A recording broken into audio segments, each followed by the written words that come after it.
ములుగు జిల్లా ఏటూరు నగర్ మండల కేంద్రంలో కాంగ్రెస్ పార్టీ మండల అధ్యక్షులు చిట్టమట రఘు మాట్లాడుతూ బీసీ రిజర్వేషన్లపై హైకోర్టు ఇవ్వబోయే కీలక తీర్పు కోసం రాష్ట్ర వ్యాప్తంగా ఆసక్తి నెలకొందని తెలిపారు.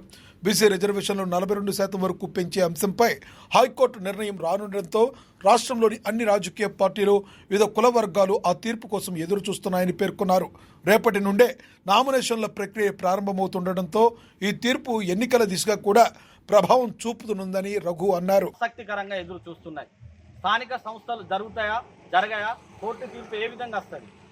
కాంగ్రెస్ పార్టీ కూడా దానికోసమే ఎదురు చూస్తూ మరి రేపటి నుండే నామినేషన్ ప్రక్రియ కాబట్టి ఆసక్తికరంగా వాళ్ళు చాలా ఇంట్రెస్ట్గా ఉన్నారు.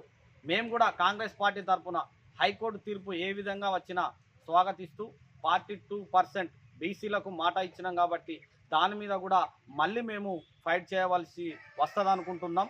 మేము ఆ విధంగా అనుకోకుండా కూడా బీసీ రిజర్వేషన్కు కోర్టు తీర్పు మరి అనుకూలంగా వస్తుంది అనుకుంటాం. ఎందుకంటే సుప్రీంకోర్టులో మరి బీసీ రిజర్వేషన్ కోసం రద్దు కోసం పిటిషన్ వేస్తే అక్కడ కొట్టేసిండ్రు కాబట్టి మొత్తం హైకోర్టే చూసుకుంటుంది కాబట్టి మరి ఇక్కడ ఉన్న రాష్ట్ర ప్రభుత్వాల ప్రజల అవసరాల దృష్ట్యా బీసీ రిజర్వేషన్ను సానుకూలంగా ప్రకటిస్తుందనేది ఆశిస్తున్నాం.